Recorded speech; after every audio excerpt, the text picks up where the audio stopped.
Professeur Nicolas Menneveau, bonjour. Bonjour. Je suis ravi de vous recevoir devant notre caméra et je vais vous demander dans un premier temps de vous présenter et en n'oubliant pas de nous préciser vos centres d'intérêt qui sont multiples, je crois.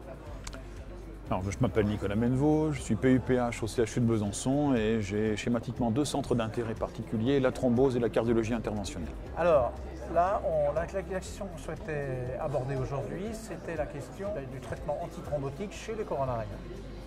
Je n'anticipe pas sur ce qu'on va dire. Donc, pourquoi on se pose la question du traitement antithrombotique chez les coronariens? Pourquoi est-ce judicieux d'en parler? C'est judicieux d'en parler parce que c'est une situation qui est critique et qui essaie de répondre à trois problématiques. La première, c'est d'arriver à prévenir le risque thromboembolique lié à la fibrillation atriale. Et dans ce contexte, les anticoagulants oraux, quels qu'ils soient, font mieux que les bithérapies antiagrégantes plaquettaires. La deuxième problématique, c'est d'arriver à prévenir les complications ischémiques et thrombotiques de la cardiopathie ischémique. Et dans ce contexte-là, la bithérapie antiagrégante plaquettaire fait mieux que les anticoagulants.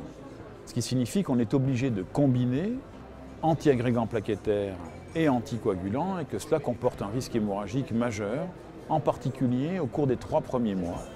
Et l'objectif des études conduites à ce jour a été de définir, d'établir des stratégies qui permettent de réduire au maximum ce risque hémorragique associé à une surmortalité. Donc il y a quand même un problème de durée du traitement. Est-ce qu'il y a des éléments qui font dire que le risque est plus élevé pendant telle période ou pendant telle autre? Alors c'est une bonne question parce qu'effectivement les risques varient dans le temps. Le risque thromboembolique il est le même tout au long de la vie du patient, il est lié au score de Schatz-Vask. Le risque de thrombose de stent, il est très important au cours du premier mois et plus particulièrement des 2 premières semaines au décours de l'implantation. Et le risque hémorragique, à l'instauration d'une bi ou d'une trithérapie, il est majoré pendant les 3 premiers mois et plus particulièrement pendant le premier mois.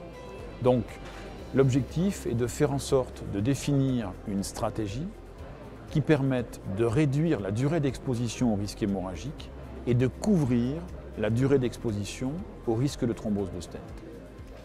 On a eu beaucoup d'études sur le double traitement antithrombotique. Est-ce que pour cette catégorie de patients qui en plus sont en FA, on dispose d'études maintenant en nombre suffisant et avec des données suffisantes pour nous permettre d'avoir des stratégies bien définies?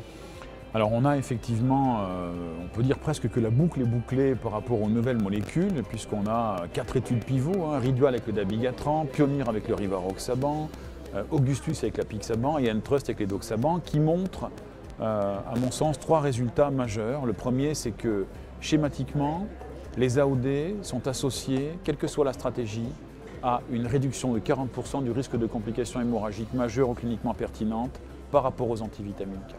La deuxième information, c'est que la stratégie bithérapie, anticoagulant oral et clopidogrel, est associée à une réduction du risque des complications hémorragiques également de 40% par rapport à une stratégie trithérapie, anticoagulant oral, aspirine et clopidogrel.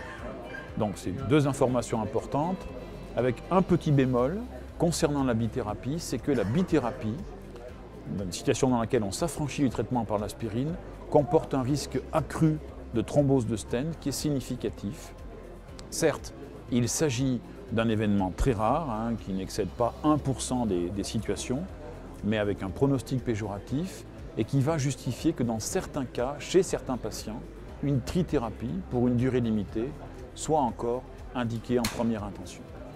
Qu'on soit bien clair, quand on dit 40% de moins de risque avec les AOD, on parle bien dans le cadre de la trithérapie. On parle dans le cadre de la tri ou de la bithérapie. Voilà, c'est les mêmes schémas, AOD versus antivitamine K. Il ne faut pas que le message soit perverti. Et depuis les dernières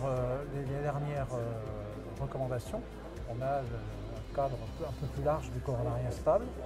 Et est-ce que c'est la même problématique lorsqu'il s'agit du coronarien stable tel qu'il est défini dans les dernières recommandations, ou est-ce qu'il s'agit du coronarien qui a fait l'objet d'une procédure de revascularisation?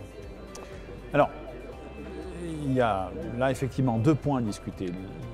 Les recommandations concernant la prise en charge du traitement antithrombotique du coronarien stable stenté sont à peu de choses près les mêmes que celles du coronarien instable, c'est-à-dire présentant un syndrome coronarien aigu qui fasse l'objet d'une angioplastie. Et là, on est très clair, la tendance actuelle s'oriente vers une stratégie qui, par défaut, serait une bithérapie d'emblée pendant 12 mois. La trithérapie avec l'aspirine étant réservée à l'environnement immédiat du geste d'angioplastie. Reste que dans ces... Non, quelques jours. Éventuellement, avant, on peut arrêter l'aspirine, soit la première semaine, soit même au moment de la sortie du patient de l'hôpital. C'est vraiment la bithérapie Augustus pendant 12 mois. Et puis chez les patients qu'on estime à haut risque thrombotique de stent, les recommandations nord-américaines plaident en faveur d'une trithérapie initiale, mais pendant une durée relativement courte de 1 mois, qui couvre la période de risque de thrombose de stent.